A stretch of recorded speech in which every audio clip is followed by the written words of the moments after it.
जीवन में सबसे बड़ा होता है अनुभव। हमने क्या सीखा, हमको क्या प्रतिफल मिला, हमने क्या किया। फिर भी चूंकि आदरणीय भाई साहब विकास जी का फोन आया और उन्होंने मुझे अवसर दिया कि आपको आना है और अपनी बात रखना है पूर्व छात्र के नाते। फिर जब विषय की बात हुई, उन्होंने विषय बताया, तो फिर रोक नहीं सका कि अब जाऊंगा। मैं वैसे भोपाल था, इसी कार्यक्रम के लिए मैं शाम को आया कि इसमें जरूर अपनी बात रखूंगा, क्योंकि पूर्व छात्रों से मिलना और सबसे बड़ी बात माधव महाविद्यालय में आने का अवसर मिलना, ये किसी भी परिस्थिति में मैं नहीं छोड़ सकता।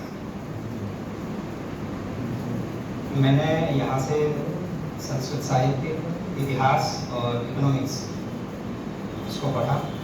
संस्कृति पूरी पढ़ाई मेरी यहाँ से हुई गुरुजनों के मार्गदर्शन में।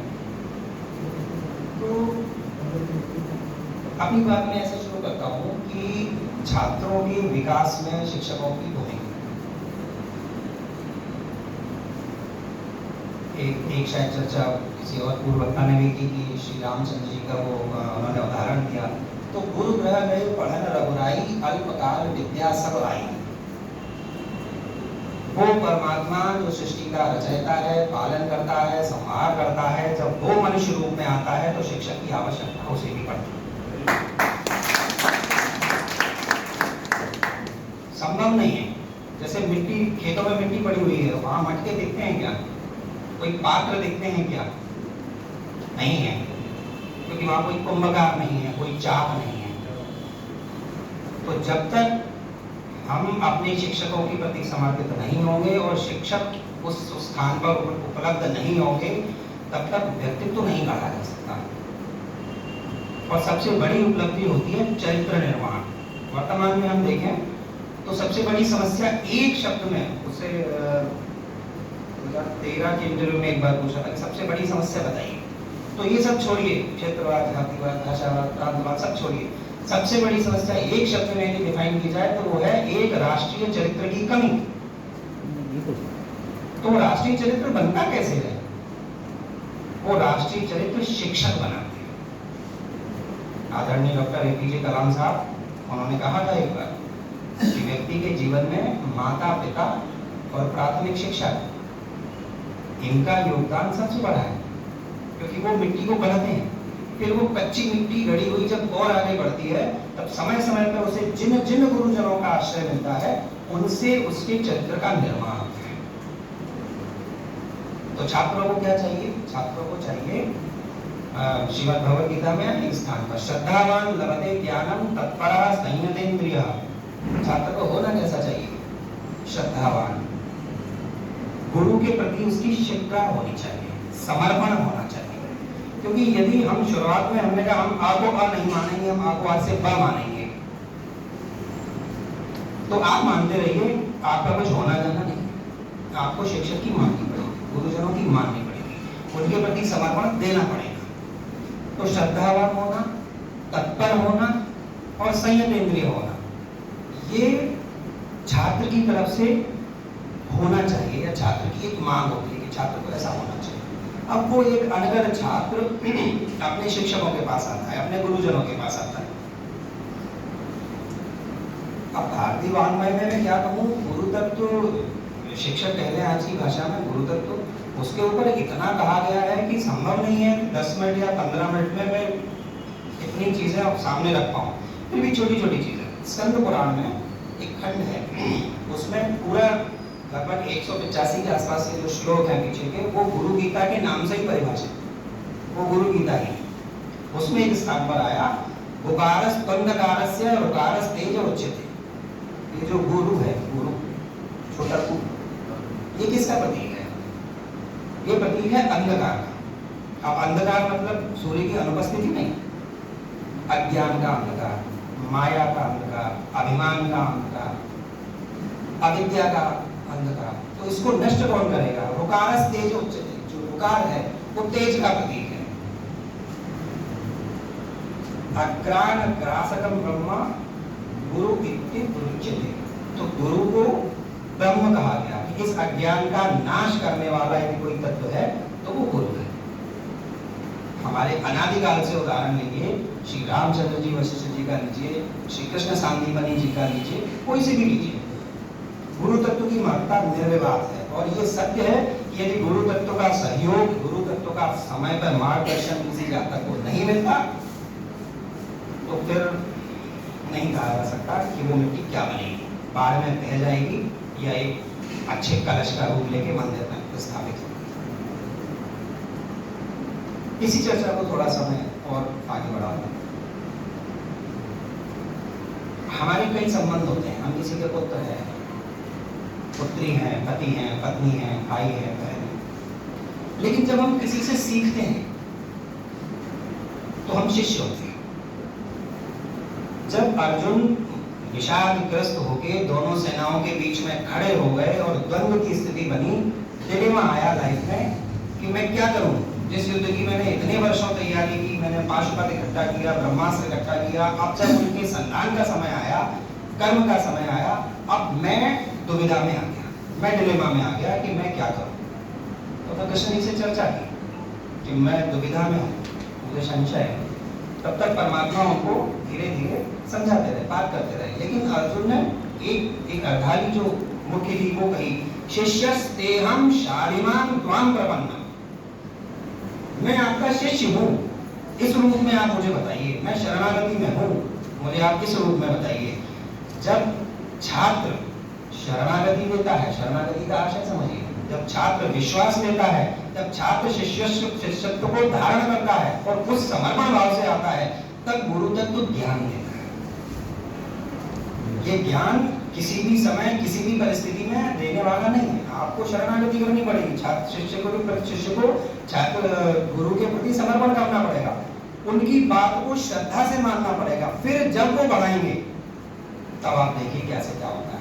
इतने बहुत बड़े बड़े कई उदाहरण, अब देखिए जैसे एक शब्द है व्यक्तित्व। अब ये व्यक्तित्व क्या होता है? व्यक्तित्व क्या एक दिन में गढ़ा जा सकता है? संभव नहीं। मैं पीएससी के जो इंटरव्यूज होते हैं उसमें कई छात्र होते हैं, उनके बीच में मैं जाता हूँ, छात्रों से चर्चा करता हूँ, मुझे अच्छा लगता है। तो एक छोटा सा एक्सपेरिमेंट मैंने वहाँ किया, करीबन 30-35 बच्चे थे। मैंने उनसे पूछा कि चीफ जस्टिस ऑफ इंडिया का नाम क्या है? बड़े आराम से कैजुअल वे में, इनको कुछ अलग सा ना लगे कि ये प्रश्न पूछा क्यों जा रहा है, सहज भाव से मैंने पूछा चीफ जस्टिस ऑफ इंडिया का नाम क्या है? ऐसे तो करीबन 35 में से 5-7 बच्चों ने बोला चंद्रचूड़, करीबन 20 से 25 के आसपास लोगों ने बोला वाई चंद्रचूड़। आंसर सबके सही थे। मैंने बोला यदि आपने ये इंटरव्यू में बोला तो आपका व्यक्तित्व उसी समय बिखर जाएगा। बोले सर क्यों? वो तो है। मैंने कहा है, लेकिन आपका प्रस्तुतिकरण गलत है। आपको बोलना पड़ेगा माननीय न्यायमूर्ति श्री वाई चंद्रचूड़, वाई चंद्रचूड़, बालाकृष्ण जोगी। अब देखिए बात यहाँ मैं जो कहना चाह रहा हूँ उस पर आइए। क्या हम 1 दिन की, 5 दिन की, 10 दिन की, 1 महीने की तैयारी से ऐसा कर सकते हैं कि हम ऑनरेबल सुप्रीम कोर्ट बोल रहे हैं, माननीय न्यायमूर्ति बोल रहे हैं, माननीय प्रधानमंत्री जी बोल रहे हैं, आदरणीय शिक्षकगण बोल रहे हैं? संभव नहीं है। ये व्यक्तित्व का निर्माण बचपन से होता है और गुरुजनों के माध्यम से ही होता है। जब हमारे गुरु, हमारे मार्गदर्शक, हमारे मेंटर हमको daily, day to day revise करते नहीं, ऐसे बोलो, ऐसे बोलो, ऐसे खड़े रहो, ऐसे बात करो, पूछ के आओ। उस समय बड़ा बुरा लगता है कि कमरा यहाँ से यहाँ तक आने में भी सर बोल रहे हैं पूछ के आओ। नहीं, वो आपके व्यक्तित्व का निर्माण का भाग है। आपका व्यक्तित्व गढ़ा जा रहा है, आपको नहीं पता है। मैं कुछ छोटे उदाहरण अपने स्वयं के यहाँ मैं चर्चा करना चाहूँगा। मैं यहाँ पे संस्कृत का विद्यार्थी रहा, कई सारी चीज़ें मैंने पढ़ी। यहाँ आदरणीय C.V. केलकर सर संस्कृत के बड़े ख्यातिलब्ध विद्वान थे और उस समय जब मैं यहाँ एडमिशन पे आया था तो सेवानिवृत्त हो चुके थे। मेरे पिताजी भी मानव महाविद्यालय के छात्र रहे हैं और अपने समय के बड़े निष्णात आयुर्वेद चिकित्सक और प्रख्यात शिक्षाविद के रूप में मेरे पिताजी ने जीवन जिया। तो पिताजी मुझे आदरणीय केलकर सर के पास ले गए उनके घर पे। बोले गुरुजी मुझे आपने काफ़ी मार्गदर्शन दिया जीवन का, अब मेरे पुत्र को दीजिए। मैं गया, उनके पैर छुए, आशीर्वाद दिया। उन्होंने कहा ठीक है, कल से मेरे पास आना। और ठीक 5 चलते समय बोलते हैं यदि अपने पिता की तरह टाइम के पंक्चुअल ना हो पाओ तो रास्ते से ही लौट जाना। पहली सीख जो आदरणीय खेल प्रसन्न मुझे दी, यदि अपने पिता की तरह समय के पाबंद न हो सको तो रास्ते से ही लौट जाना, यहाँ मत आना। उस दिन से मेरा विद्यालय शुरू हो गया। गुरुजी ने मुझे संस्कृत का व्याकरण पढ़ाया। व्याकरण जैसे जटिल विषय को इतनी आसानी से ही कोई पढ़ा सकता है कि मैंने वहां देखा। फिर इतना अच्छा लगा वहां, वो गुरु शिष्य परंपरा इतनी अच्छी मेरी चली कई महीनों तक कि गुरुजी मुझे संस्कृत के व्याकरण से हटके भी बहुत सारी चीजें बताती हैं। आप देखो, फिर से एक बात बोलूंगा, डॉक्टर सर्वपल्ली राधाकृष्णन जी शिक्षाविद रहे हैं हमारे, काफी बड़े, उस रूप में उनकी ख्याति है, उपराष्ट्रपति काल। उनका एक वक्तव्य था कि शिक्षा में किया गया निवेश कभी व्यर्थ नहीं जाता। अभी निवेश का अर्थ पैसा खर्च करना नहीं, निवेश का अर्थ है पढ़ना। हमने अपने टीचर से क्या सीखा?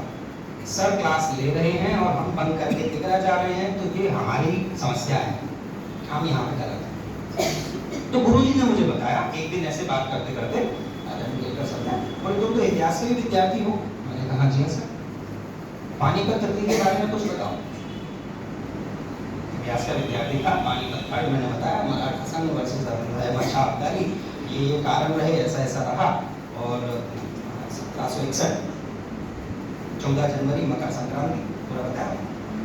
बोले हाँ ये सारी बातें आपकी अच्छी है, बता सकते हो कि अपनी पराजय क्यों हुई, मराठा संघ क्यों हारा पानीपत? मैंने कारण बताया। सख्त मिलना मुश्किल हो गई थी, यमुना में बाढ़ आ गई थी, आसपास की रियासतों का सहयोग नहीं मिला, और प्रत्येक सैनिक 2-3 दिन से भूखा था, तो समस्याएं ऐसी थी कि वो युद्ध करना पड़ा, जबकि परिस्थितियां अनुकूल नहीं थी, उस समय रोका जा सकता था। तो वो यहाँ लिखने के लिए ये सारी बातें सही हैं, लेकिन यदि कहीं विद्वत गोष्ठी में चर्चा हुई तो पिछड़ जाओ। अब मैं आश्चर्य में गया, अभी तक हम ये पढ़ते आ रहे हैं गुरु जी गलत है, बोले नहीं गलत नहीं है सभी। अब वो सुनो जो मैं तुमको समझा रहा हूं, ठीक है? बोले इतिहास का कोई ऐसा युद्ध बताओ जिसमें सेना, सैनिक, सैन्य उपकरणों के अलावा महिलाएं और बच्चे भी गए हों। हाँ गुरु जी, ये मेरी जानकारी में ऐसा नहीं। तो बोले मराठा संघ के साथ महिलाएं और बच्चे क्यों गए थे? जहां तक मुझे जानकारी है वो कुरुक्षेत्र का स्नान करना चाहते थे। बोले हाँ, मकर संक्रांति के समय में युद्ध हुआ था ना, तो उनकी प्लानिंग यही थी कि हम उधर से कुरुक्षेत्र में स्नान करते हुए मकर संक्रांति मनाते हुए वापस आएंगे। तो बोले क्यों ले गए थे महिलाओं बच्चों को, इसका क्या कारण था? अब मैं क्यों कर्तव्य मूर्ख था, सुन रहा था कि हिस्ट्री का एक ऐसा एस्पेक्ट भी मुझे मेरे गुरु बताया। मैं बोले आप बोलते रहिए, मैं सुन रहा हूँ। उन्होंने कहा उस समय मतलब 1758-59 तक की बात करें तो मराठा शक्ति छाई हुई थी पूरे भारत में, अटक से कटक तक छाई हुई थी। अनेक उन्होंने जय पराजय का तो कुछ नहीं था, अनेक जय की। दिल्ली की गद्दी पे बादशाह कौन बनेगा, बादशाह का वजीर कौन बनेगा, ये पुणे में बैठ के पेशवा तय करते थे। मतलब माइंड सेटअप ऐसा था कि किसी युद्ध में हम हार भी सकते हैं, ये उनके दिमाग में नहीं था। वो ये सोच के ही नहीं गए कि नहीं ये युद्ध है, हम हार नहीं सकते हैं, उस दृष्टि से प्लान बी सी डी तैयार करें। वो मान के गए थे वहां जाएंगे, अब्दाली को हराएंगे, साथ में विश्वास राव को लेके गए थे, उसकी ताजपोशी करेंगे, कुछ सुनिंदा सामंतों को वहां छोड़ेंगे, कुरुक्षेत्र का स्नान करेंगे और वापस पुणे आ जाएंगे। योजना एकदम बहुत बढ़िया, लेकिन घात हो गया। इस तरीके से इतिहास मुझे कोई बता सकता है, ये मेरे गुरुजन की कृपा। और मैं कहना चाहूंगा इस पॉइंट की चर्चा मेरे पीएचडी के इंटरव्यू में मैंने वहां तथ्य रखा। ऐसे ही हिस्ट्री के यहाँ पे आदरणीय चौरसिया सर भी हुआ करते थे, मैंने आदरणीय डॉक्टर मनोज अवस्थी साहब उनसे सीखा, उनसे ऊपर छत पे बैठ के काफी चर्चाएं हुई हिस्ट्री के बारे में। अब थोड़ा सा समय 5 मिनट। अब देखो चर्चाएं अलग कैसे निकलती हैं, गुरु तत्व की महत्ता बता रहा हूं मैं यहाँ कि गुरुजी एक्सप्लेन कैसे करते हैं किसी चीज को। मुरैना में कथन मठ बना हुआ है, उसके लिए ये बोला गया कि महमूद गजनवी का घेरा लगा था और बाद में संधि हो गई और राजकुमार कुमार ने उसको 500 हाथी गिफ्ट में दिए और महमूद गजनवी वहां से निकल गया। इसकी प्रसन्नता में राजकुमार ने वहां पे कथन मठ बनवाया। तो तो मेरे सर ने मुझसे कहा कि आज तक किसी हार का स्मारक देखा है? किसी हार का, किसी पराजय का कोई स्मारक बनाता है? हम उसे भूलते हैं, याद नहीं करते। और हिस्ट्री ये नहीं है, इसको ऐसे देखो। महमूद गजनवी ने घेरा डाला, ग्वालियर किले के वो जीत नहीं सका, आखिरकार इज्जत बचाने के लिए उसने संधि का प्रस्ताव दिया। बोले मैं यहाँ से वापस जा रहा हूँ, हम मित्रता कर लेते हैं और अपनी बात यहीं तक खत्म। और महमूद अपना घेरा उठा के चला जाता है। वो महमूद जिसने कोई नगर नहीं छोड़ा, जिसने कत्लेआम नहीं किया हो, जिसने लूट मार नहीं की हो, उसको ग्वालियर में ऐसा क्या दिखा कि यहाँ के वो बाहर से लौट गया जीतने के बाद, यदि उनकी बात मान लेते हैं। वस्तुतः वो जीता नहीं, वो घेरा यहाँ से उठा के वापस गया। उस विजय की खुशी में राजकुमार कीर्ति कुमार ने कदमबट बनवाया अपनी नाम के नाम। अब ये बताएगा था, किताबें तो नहीं बताएंगी, किताबें तो यही बताएंगी कि मोहम्मद गोरी के एक सिक्के पे पीछे लक्ष्मी जी का चित्र है और एक तरफ श्री मोहम्मद शाम लिखा हुआ है, वो धर्मनिरपेक्षता का प्रतीक है। किताब ये बताएंगी, वस्तुतः ये है नहीं। और उसने यदि जीता, इतना समय होता नहीं है कि मैं नए टक्साल बना के नए सिक्के छापूंगा। मैंने उन्हीं सिक्कों पर पीछे श्री मोहम्मद शाम जैसे मेड इन चाइना की सील लगाई, मार्केट में उतार दिया। अब ये तो उसकी मजबूरी थी कि उसने उन सिक्कों पे अपने सील लगा के उन्हीं को मार्केट में लाया, लेकिन ये बताएगा कौन? ये पीछे सब बैठे हुए आदरणीय अवस्थी जी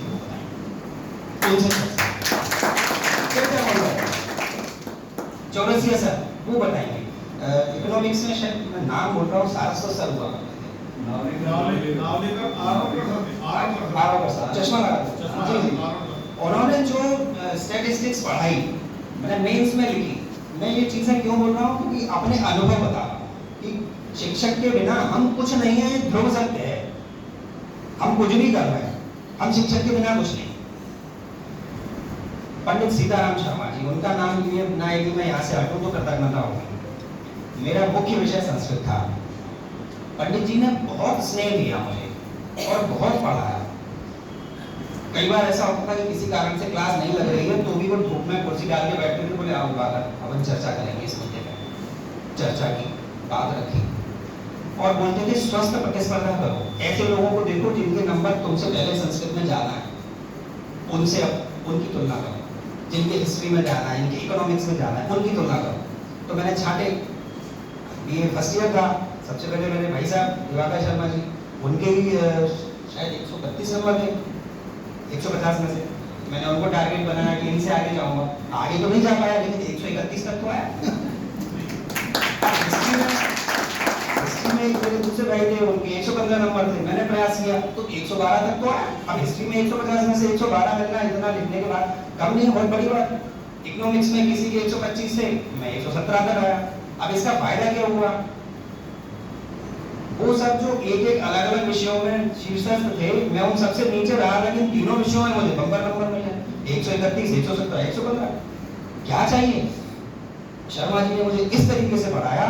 जीवाजी विश्वविद्यालय के, शायद जहां तक मैं समझता हूँ यदि गलत नहीं हूँ तो, जीवाजी विश्वविद्यालय के बीए सेकंड ईयर में मेरे 150 में से 148 नंबर।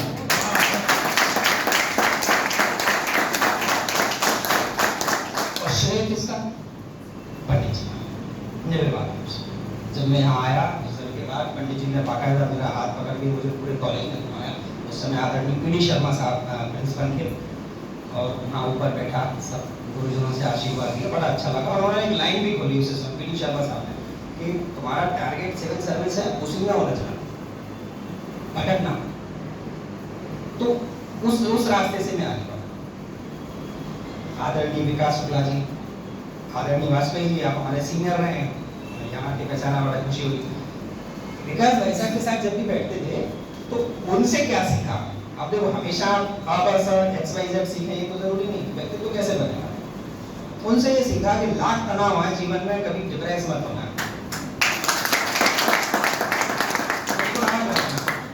इतने संघर्षों में सिविल सर्विसेज की तैयारी एक बहुत अनिश्चयात्मक प्रक्रिया है, उसमें भी जब देखते थे तो मैं चर्चा करता था, संबल मिलता था। उसका परिणाम ये हुआ कि कोई आत्मश्लाघा नहीं, केवल चर्चा की बात चल रही है और संस्कृत विषय की बात चल रही है। मैं अपने गुरुजनों की बात चल रहा हूँ कि गुरु कृपा से मैं कहाँ से कहाँ आया।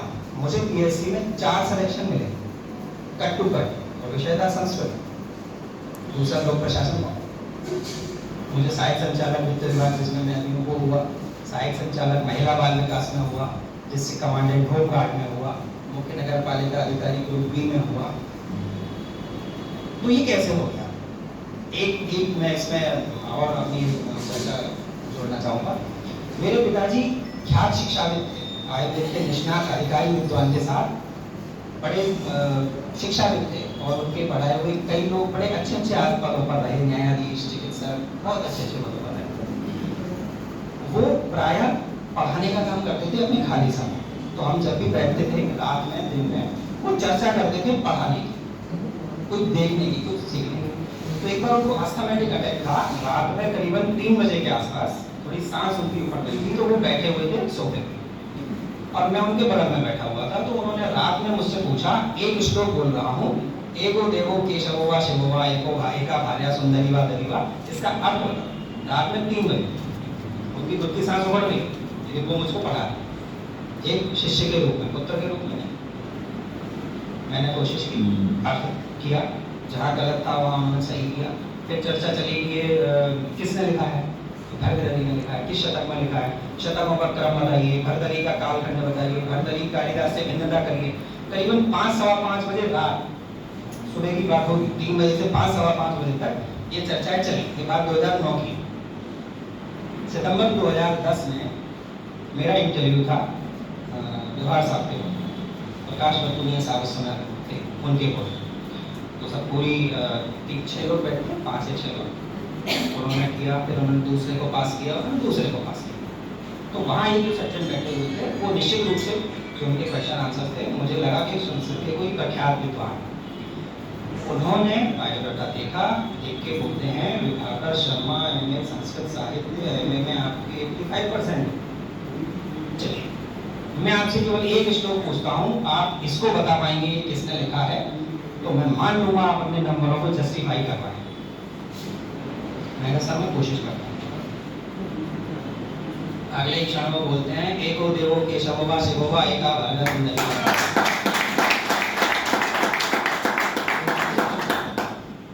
उनकी लाइन खत्म हुई।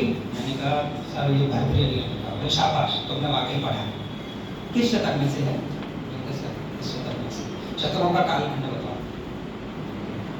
अच्छा, कालिदास से मैं इनको कैसे अलग कर सकता? आप सोचिए, वो 7-8 क्वेश्चन जो रात में 2009 में 3 से 4 बजे के दरमियान रात में मेरे पिता एक गुरु के रूप में मुझे पढ़ा रहे थे, 2010 में सितंबर में वही की वही 8 क्वेश्चन उठ के मेरे सामने आते हैं और मेरा इंटरव्यू होता है। मुझे रिकॉर्ड 140 मिनट। मैं बाहर आया, मैं बाहर फोन लगाया, पिताजी को प्रणाम किया, कहा कि साहब गुरु के रूप में आप वहाँ बैठ के मेरा इंटरव्यू मेरा नहीं। मैं ये सारी बातें क्यों कर रहा हूँ? मैं केवल इसलिए कर रहा हूँ कि यदि हम शिक्षकों की गुरु तत्व को हटा देते हैं तो हम मिट्टी के सिवा कुछ नहीं। गुणा पूजा स्थानिम गुणेश लिंगम न च वया। लेकिन व्यक्तित्व कैसे बनता है? आदरणीय मेरे जितने भी गुरुजन थे, समय समय पे उन्होंने मुझे इतनी चर्चाएं की, क्योंकि केवल सिलेबस को कंप्लीट कराना अकेला व्यक्तित्व नहीं बनाता। व्यक्तित्व बनाता है जब कंसेप्ट बिल्डिंग होगा। कंसेप्ट होंगे कब? जब आप गुरु के पास बैठेंगे, उनकी सुनेंगे और बड़े धैर्य से सुनेंगे। जब वो बोलते हैं अपनी रॉ में और जब बिल्कुल लाड़ से आपको सिखाते हैं, फिर देखिए आज जितनी भी समस्या जो खासकर सोशल मीडिया, मेरे छोटे भाई बड़े लोग बैठे हैं, सोशल मीडिया में कई सारी चीज़ें चलती हैं, अलग अलग समय पर कई सारी चीज़ें चलती हैं। हम अपने ज्ञान की कमी, अज्ञान तो नहीं होगा, ज्ञान की कमी से हम उनको उसी समय पे उसका प्रतिकार नहीं कर पाते। उसकी समस्या क्या है? हमने गुरुओं के पास बैठना छोड़ दिया, उनसे सीखना छोड़ दिया, उनसे चर्चा करना छोड़ दिया। आप हमेशा बैठेंगे और कॉपी किताब देके आपको वो सिखाएंगे, ऐसा नहीं होता। वो जो कहना चाह रहे हैं आप उनको सुनिए, और वो जो कहेंगे, वो जो आपको सुनाएंगे, वो जो सिखाएंगे, उससे जो आपका व्यक्तित्व बनेगा। विद्वत गोष्ठी में 4 लोगों में कहीं पे भी बोलने का वो काम आता है। विनय श्रीवास्तव सर का मैं नाम लेना चाहूँगा। उन्होंने कक्षा 3 से लेके 12th क्लास तक एज ए मेंटर मुझे उन्होंने ट्रेन किया, सांस्कृतिक रूप से। नाटकों में उन्होंने भाग दिलवाया, सांस्कृतिक प्रतियोगिता, रामलीला में 5 साल तक लक्ष्मण जी का काम किया। इससे फायदा क्या? अब आपने बोला, उससे आपको फायदा क्या? आपने नाटक दिए, भाषण किए, युवा उत्सव में भाग लिया, उससे फायदा क्या? उससे व्यक्तित्व बनता है, लोगों के बीच में बैठ के अपनी बात कहने की क्षमता आती है। हजारों लोगों की भीड़ के सामने किसी को मंच पे खड़ा किया जाए, बोले आप बात बोलो, तो पैर हिलते हैं। लेकिन आपका मेंटोर आपके साथ है, उन्होंने आपको ट्रेन किया है, तो आप उनके बल पे बोल जाओ। अपने बल पे तो आप कुछ नहीं कर पाओ, उनके बल पे हम बोलते हैं।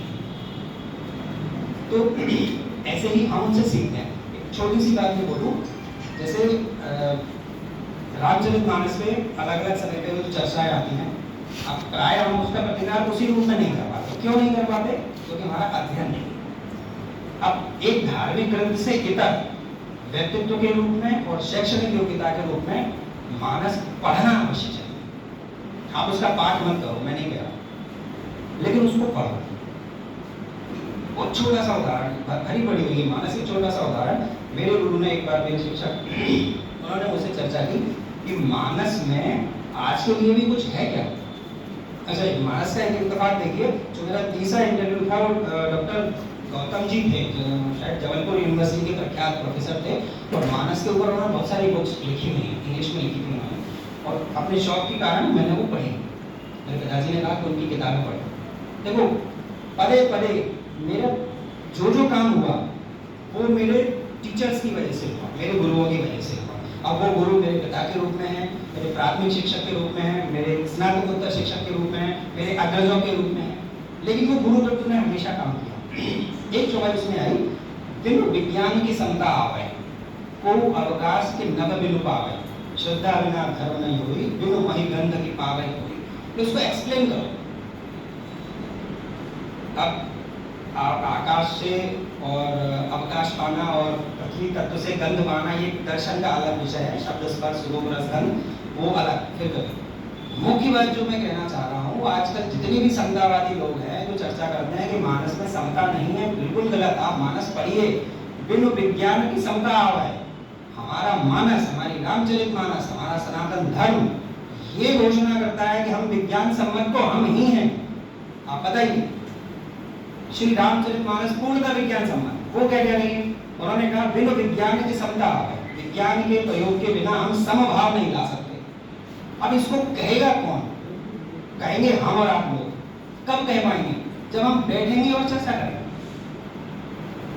तो गुरुओं के पास बैठना, उनसे सीखना, उनसे मार्गदर्शन लेना, यदि हम ये सम्यक रूप से कर पाए, तभी मानिए हमारे व्यक्तित्व का निर्माण उसी समय हो सकेगा। मुझे लगता है मैंने समय काफी ले लिया है, और आप सबने मुझे बुलाया। विकास, आदरणीय विकास भाई साहब का बहुत बहुत धन्यवाद। मेरे सभी गुरुजनों को मैं प्रणाम करता हूँ। आदरणीय सर,